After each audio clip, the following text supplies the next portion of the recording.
오늘 비유 말씀 선한 사마리아인 비유는 우리 그리스도인뿐만 아니라 비그리스도인 일반인들도 잘 알고 있는 내용입니다. 누가복음의 비유를 설교를 하고 있는데 오늘이 9번째인데 비유를 거의 다 설교를 했어요. 그래서 다음 주 정도는 끝날 것 같은데 뒤로 밀려져 있는 것들이 아무래도 좀 대중성 있는, 대부분 성도님들이 좀 더 쉽게 이해하고 있는 그러한 비유들이고, 앞서 설교했던 부분은 조금 성도님들이 이해하시기 어려운 부분들을 먼저 설교를 했죠. 오늘 선한 사마리아인의 비유는 그냥 내용 그대로 이해하시면 비유, 이야기 다 파악하실 수 있습니다. 다만 이제 선한 사마리아인에 대해서 조금 우리가 이미 익히 알고 있지만 조금 더 부연하자면, 주전 729년 북이스라엘이 아시리아 사리곤 2세에 의해서 점령을 당하죠. 사리곤 2세는 혼혈 이주 정책을 취하게 됩니다. 민족이 계속 나뉘어지고 그러면은 이제 분열될 위험이 있기 때문에 사마리아 지역, 그러니까 북이스라엘 지역에 시리아 사람들, 아시리아 사람들을 이주시키죠, 대대적으로. 그래서 남아있는 북이스라엘 사람들과 통혼을 시킵니다. 그래서 이제 시간이 지나도 이 사람들이 다시금 반역하지 않도록, 독립하려고 노력하지 않도록 그러한 정책을 펴게 되죠. 우리나라도 마찬가지의 상황을 겪었죠. 일제강점기 시간 동안, 그 기간 동안 한국인들은 이름을 개명하도록 그렇게 요청을 받았죠. 그리고 일본인들에게 한국에 들어오게 되면은 세제 혜택을 주면서 사업을 할 수 있도록 그렇게 편의를 돌봐주었고, 토지 등록제를 시행하면서 실제 토지 등록을 시행하는데 거의 대부분 사람들이 글을 모르니까 공고를 보지 못하고 등록을 하지 못하거나, 실제로는 등록하러 왔는데도 문을 닫아가지고 등록을 하지 못하도록 그렇게 해서 땅을 강제로 국유화 시켰고, 국유화된 땅을 이제 이주해온 일본인들한테 나누어 주거나 친일적인 어떤 행동을 하는 사람들에게 그 땅을 또 이렇게 나누어 주었죠. 그러한 의미에서 이제 우리나라는 36년이라는 세월이었지만 북이스라엘 지역은 140년 동안 그러한 문화 속에서, 역사 속에서 살아왔거든요. 그러니까 북이스라엘 지역에 남아있는 이스라엘 사람이라 할지라도 이미 피가 섞여 있고 정통적인 어떤 유대인이라고 보기가 좀 어려워진 그러한 상황이죠. 요즘에는 모계혈통이죠. 이스라엘 사람을 인정하는 기준이 모계혈통입니다. 어머니에게서 나왔으면 100% 그 사람은 그 어머니 아들이잖아요. 아버지는 잘 모를 수 있어도. 그래서 어떠한 사람이든지 간에, 아프리카계 사람이든지 간에, 라틴계 사람이든지 간에, 동유럽적인 사람들이든지 간에 어머니가 유대인이면 전부 다 유대인으로 요즘 그렇게 인정해주고 있습니다. 북이스라엘이 망한 지 140년이 지나서 남유다도 586년에 망하게 됩니다. 바벨론에게 망하게 되죠. 이들도 역시 바벨론 지역으로 포로가 되어져서 고향을 떠나게 됩니다. 그러나 북이스라엘 사람들이 아시리아에 동화된 것에 비하여서 남유다 사람들은 오히려 더 민족적인 정체성을 더 확고히 하려고 노력을 했죠. 포로로 잡혀갔지만 그곳에서 우리가 왜 나라가 망했는가? 우리 민족이 왜 이렇게 포로 민족이 되어졌는가? 왜 하나님께서는 우리를 포로되게 허락하셨는가에 대한 반성, 그 가운데서 어떻게 하면 다시금 우리가 하나님 백성으로 살 수 있을까에 대한 어떤 민족적인 어떤 노력이 있었죠. 그래서 성경의 흐름을 보면 북이스라엘의 전통은 나라가 망하고 난 다음에 끊어져 버립니다. 남유다에는 이제 성경에 보면 구약 성경에 후반부에 있는 에스라, 느헤미야, 에스더, 다니엘, 에스겔 모두 다 선지자들도, 또 선지서도 또는 역사서도 남유다를 중심으로, 남유다의 사람들로 성경이 기록되어져 있고요. 구약 성경 가운데 북이스라엘을 중심으로 한 선지자의 활동과 북이스라엘 유배지에서 활동되어졌던 어떤 성경은 기록되어져 있지 않습니다. 다만 카톨릭에서는 외경을 인정하는데 외경이 14권인데 거기 토비서라는 것이 있어요. 재미있는 이야기입니다.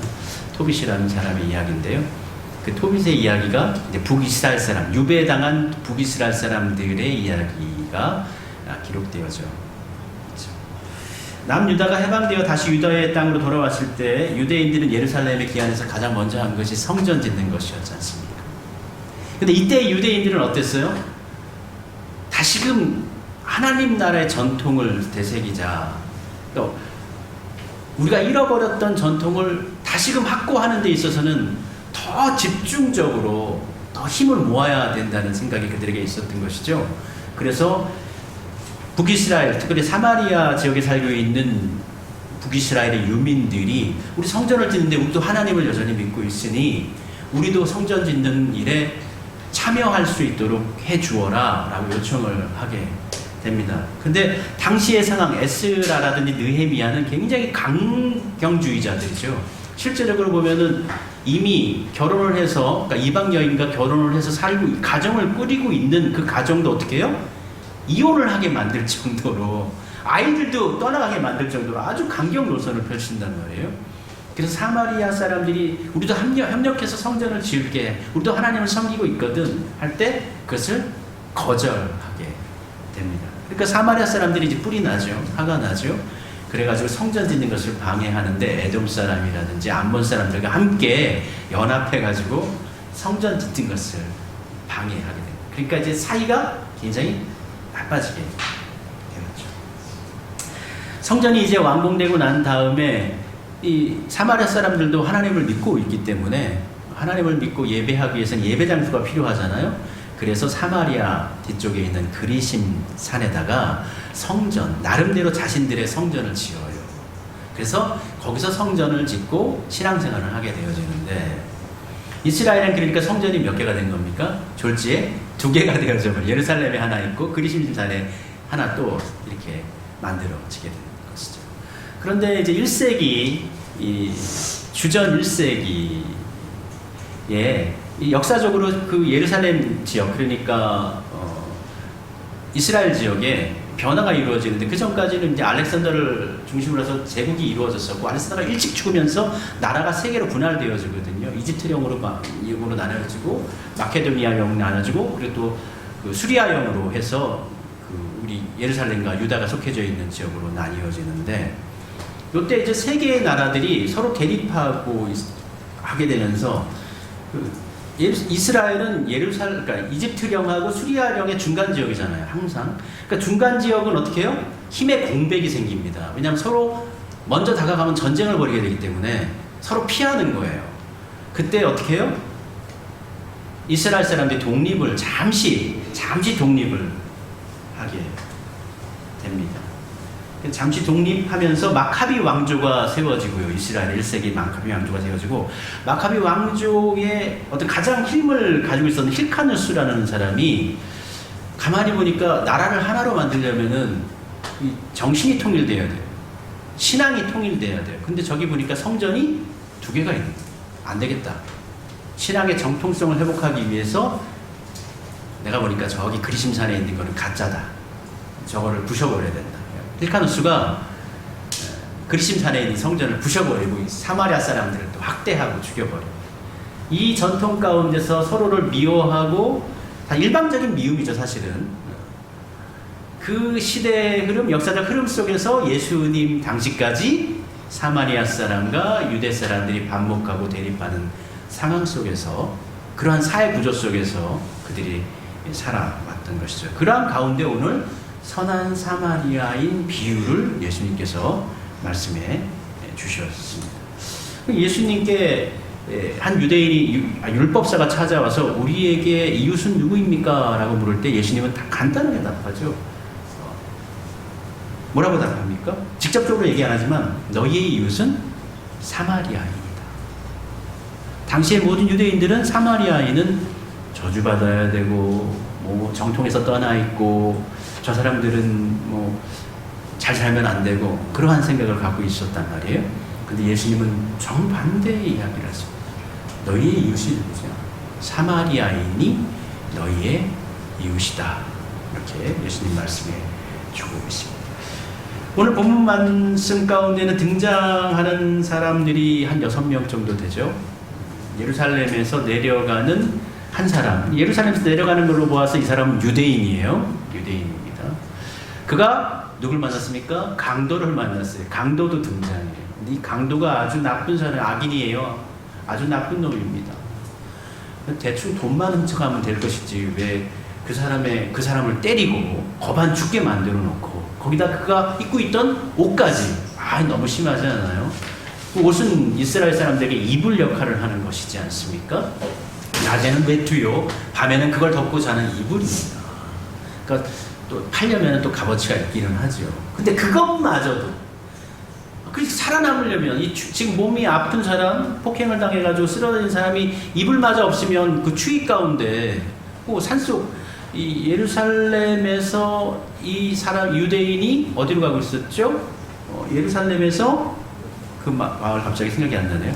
한 여리고로 맞습니다. 여리고로 가고 있었어요. 한 30km 정도 내려가는 길이에요. 예루살렘은 한 고지대로 한 50m 정도가 되고 여리고는 한 350 정도가 되고 아주 경사가 깊은 곳이에요. 높은 곳이에요. 여러분 설악산만 올라가도 어때요? 저녁 되면 엄청 추워요. 예루살렘에서 여리고로 내려가는데 그것이 엄청 춥단 말이에요. 밤 되면. 근데 옷까지 훔쳐가고 있어요. 아주 나쁜 놈이죠. 강도를 만났어요. 근데 그렇게 누워있고 그렇게 죽어가고 있을 때 또 다른 사람이 등장한 제사장이 등장해요.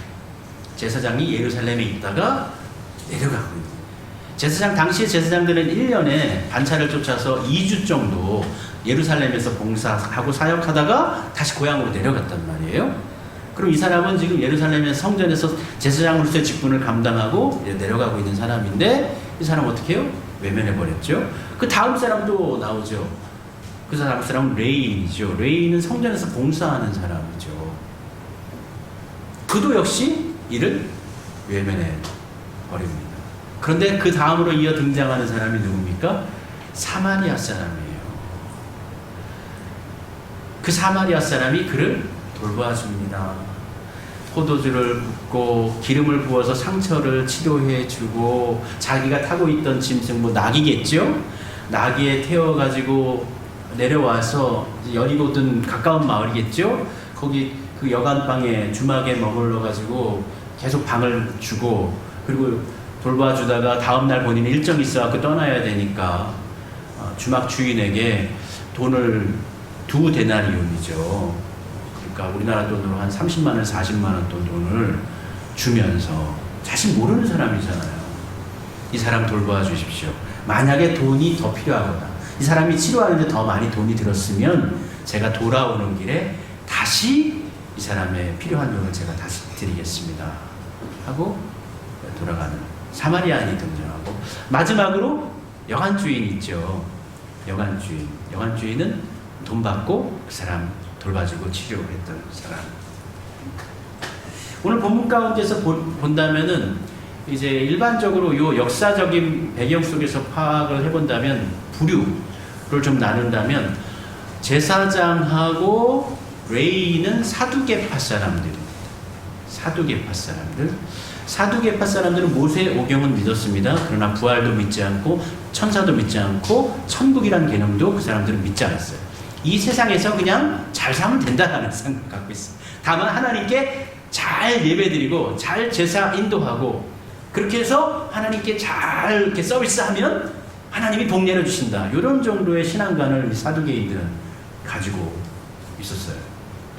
두 번째로 일반 유대인은 지금 강도를 만난 거죠. 유대인은 그냥 어느 쪽에도 속하지 않아요. 당시 에세네파도 있고 사두개파도 있고 바리새파도 있잖아요.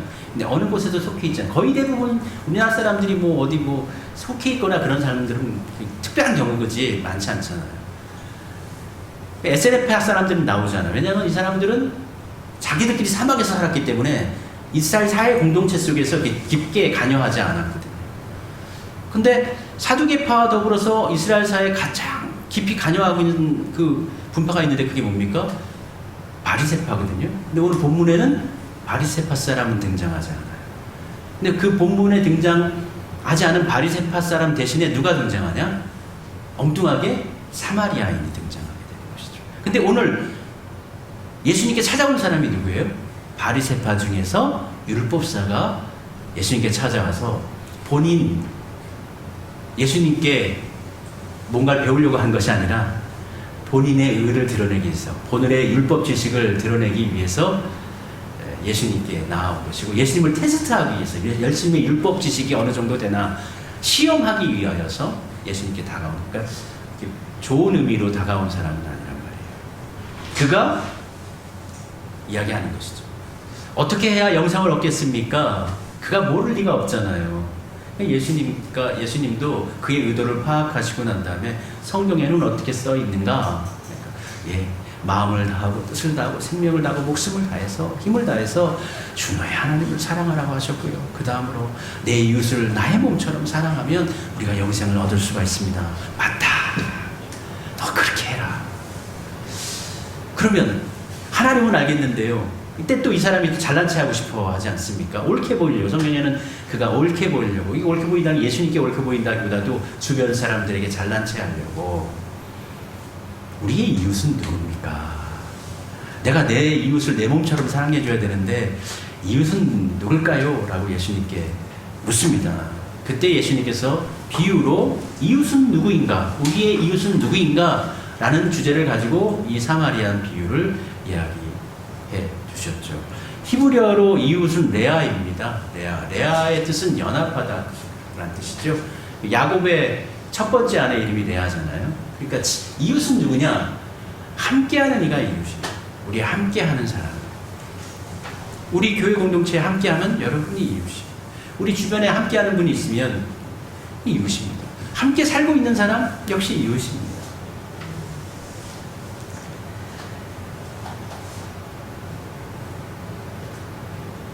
예루살렘에서 내려가면서 강도를 만난 이 사람에게는 이웃이 필요합니다.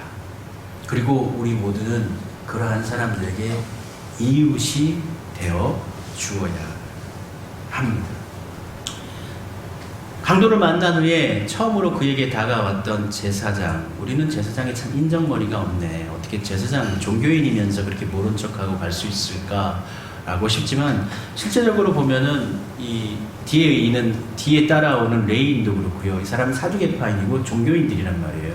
특별히 제사장 사람은 하나님 앞에 정결과 거룩을 가장 첫 번째 덕목과 율법으로 생각을 했단 말이에요. 그래서 구약성경 모세오경에 보면 상처 입은 자를 만져도 안 돼요. 흰병 있는 사람을 만져도 안 돼요. 죽은 자는 더더욱이 만지면 안 돼요. 그러니까 제사장은 제일 원칙이 정결이에요. 거룩함의 유지예요.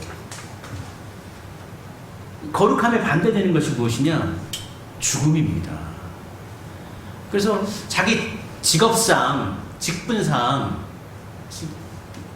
상처 입은 사람을 손으로 대거나 그를 어떻게 하면 사실 안 되는 상황에 있는 것이죠. 근데 우리가 신앙생활을 할 때 함정이 있는데 이 제사장들이나 레위인들이 빠지는 함정에 우리도 빠질 수가 있어요. 나는 하나님께 예배하기, 서비스하기 위해서 내 거룩을 지켜야 돼. 그렇기 때문에 내 손을 죽음에 가까이 하면 안 돼. 적어도 죽을 수 있는 사람을, 상처 있는 사람을 만져서는 안 돼. 라는 그런 생각을 하면서 죽은 사람을 외면해버렸다면, 그렇다면 우리는 물어야 되는 거예요. 하나님께서 원하시는 것이 무엇인가? 일신상의 거룩과 정결을 원하실까? 죽어가고 있는 사람을 살리기를 원하실까? 상식적으로 생각해보면 너무나 답이 명확해요. 그 어떤 것보다 생명을 우선할 수는 없는 거예요. 거룩의 가장 궁극적인 목적이 뭡니까? 생명이에요. 거룩의 반대가 죽음이에요. 거룩이 추구하는 것이 뭡니까? 생명의 풍성함이에요.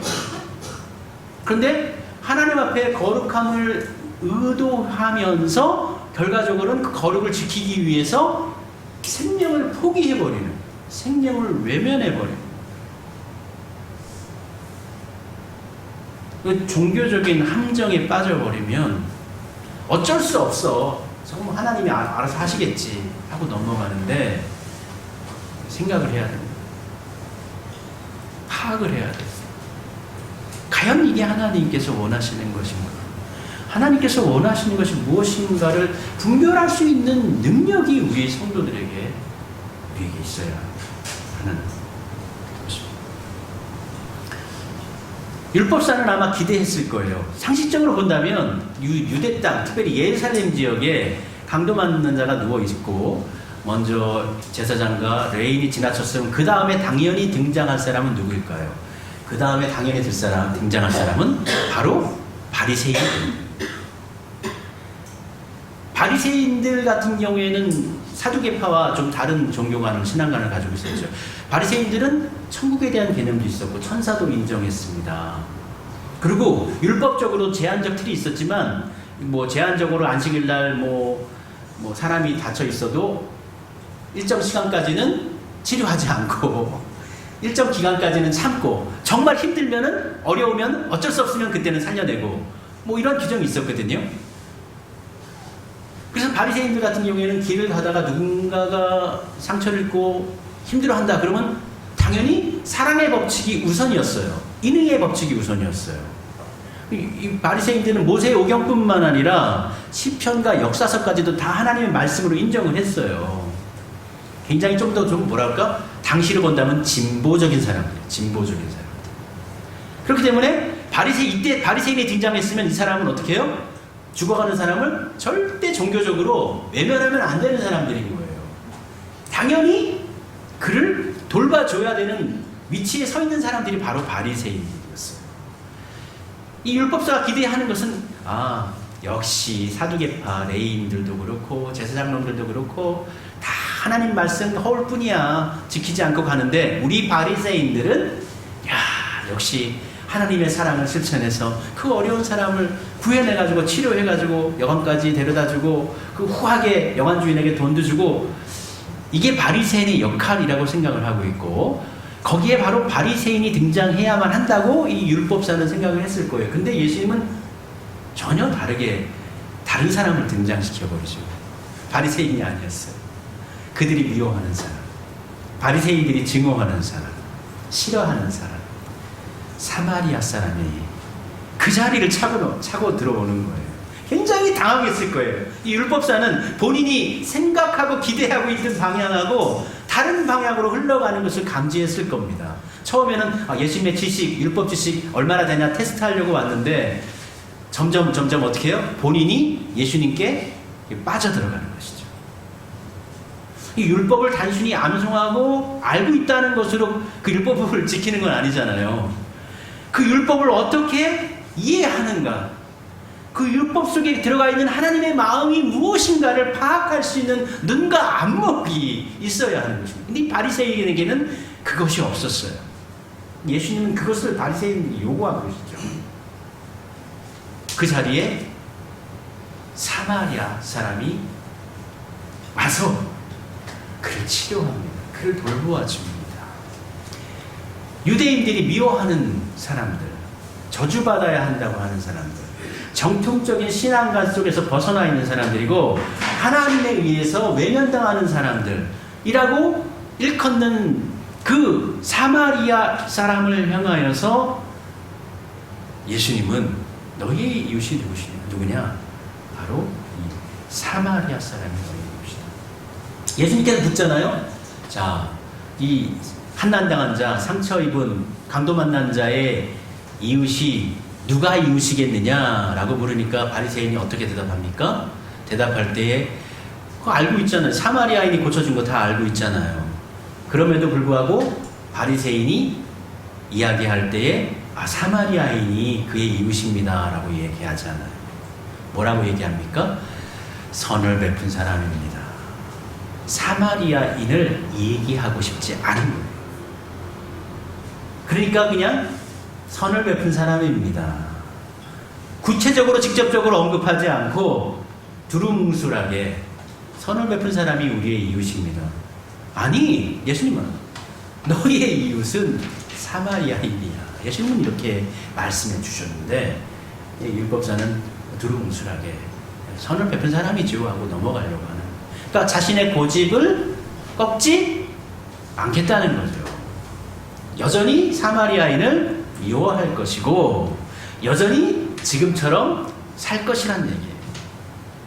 예수님께서는 사마리아인이 한 것처럼 너도 어떻게 영생을 얻으려면 그와 같이 하라. 너도 그와 같이 이웃을 사랑하라. 말씀해 주셨습니다. 근데 이 이야기는 우리에게 그대로죠. 우리가 어떻게 살아야 되는가. 우리 인생을 살아가다 보면 우리가 강도를 만날 수가 있어요. 우리가 강도를 만나요. 정말 강도를 만나도 정말 악한 강도를 만나가지고 있는 것 없는 것 다 뺏겨버릴 때가 있어요. 이 세상이 우리를 그렇게 날거지로 그냥 생거지로 만들어버릴 때가 있는 거예요. 병들게 할 때가 있는 거예요. 그렇게 병든 사람, 강도 만난 사람은 어떻게 해요? 우리는 선한 사마리아인이 되어져서 그의 아픔을 위로해주고 그의 병을 치료해주는 이웃되는 사람, 그 사람이 되라. 종교적으로 신앙관으로 내가 이게 옳으니까 하나님의 거룩성을 지키기 위해서 이 상처를 외면해야 돼. 그거 옳지 않다. 꼭 집어서 예수님께서 그렇게 비유 속에 그들을 등장시킨 것입니다. 두 부류, 같은 사두개파 두 사람, 레위 족속도 등장시키고 제사장도 구분해서 등장시키잖아요. 그거 안 된다는 거예요. 그런 식의 신앙생활 잘못됐다는 겁니다. 그러니까 우리가 하나님께 예배하기 위해서 하나님께 경배하기 위해서 하나님을 높이기 위해 하나님을 위해서는 열심을 막 내는데 사회생활은 엉망이에요. 그게 아니라는 거예요. 그게 틀렸다는 거예요. 잘못됐다라는 거예요. 우리 모두가 다 사마리아인, 이 강도 만난 사람처럼 환난을 당할 수가 있어요. 그때 필요한 것은 선한 사마리아인입니다. 우리에게 있어서 궁극적으로 보면은 우리에게 있어서 선한 사마리아인은 누구인가? 우리에게 있어서 궁극적으로 우리를 살려주시는 분은 누구인가? 주제를 비유 속의 이야기를 가지고 온다면 예수님이 우리의 선한 사마리아인이 되시는 것입니다. 그래서 예수님께서 오셔서 자신의 가진 것으로 우리를 돌봐주시고 당신이 가지신 것으로 치료해 주시고 헐벗고 있는 우리를 어떻게 해요? 당신은 십자가에서 다 벗겨주셨잖아요. 부끄러움을 당하시면서 그가 고통을 당한 것처럼 그가 맞은 것처럼 양손 양발에 십자가에 못 박히시고 허리에 창 찍히시면서 우리를 대속하시는 거죠. 선한 사마리아인은 그를 살리고 그의 갈 길을 갔지만 예수님은 그를 살리고 대신 돌아가셨어요. 완전한 사랑이죠. 이게 완전. 친구를 위하여 자신의 생명을 버리는 사람은 그 사람은 하나님의 사랑을 드러낸 사람입니다. 그래서 우리도 예수님께서 결론은 너도 이와 같이 하라. 이게 예수님의 명령입니다. 마지막에 우리도 예수님의 명령을 따라서 우리도 이와 같이 선한 사마리아인 같이 아픔 당한 자, 환난 당한 자의 이웃이 되는 그러한 교회, 그러한 성도, 그러한 삶을 우리 살아간다면 우리 하나님께서 우리를 기뻐하실 것입니다. 우리는 예수님을 믿으면 구원을 받습니다 라고 그렇게 이야기합니다. 전혀 틀린 이야기 아닙니다. 근데 오늘 본문 속에서는 영생을 어떻게 얻습니까? 라고 율법사가 물었을 때 예수님께서 말씀을 통해서 가르쳐 주잖아요. 하나님 사랑하고 이웃 사랑하면 영생 얻는다. 구체적으로 우리에게 알려요. 믿음의 구체적인 모습을 예수님 우리에게 가르쳐 주십니다. 가서 너도 이와 같이 하라. 우리 성도님들이 우리 교회가 아니 대한민국의 모든 교회들이 선한 사마리아인이 되어서 사회 각계각층에서 이 역할을 한다면 사실 뭐 많이 그러한 역할을 했는데 요즘은 조금 좀 변질되기도 하고 그렇게 했죠. 그런다면 하나님의 나라가 다시금 왕성해지지 않겠어요? 한국교회가 다시금 세워질 수 있지 않겠습니까? 그와 같은 일 가서 너도 이와 같이 하라. 우리도 그러한 삶을 살아가도록 합시다. 그래서 건강의 강도, 재물의 강도, 신앙을 빼앗기는 강도들을 만난 사람들, 그런 사람들을 만나면 그들을 품고 같이 아파해 줄 수 있는 우리가 되어야 되고 수암교회가 되어야 하겠습니다.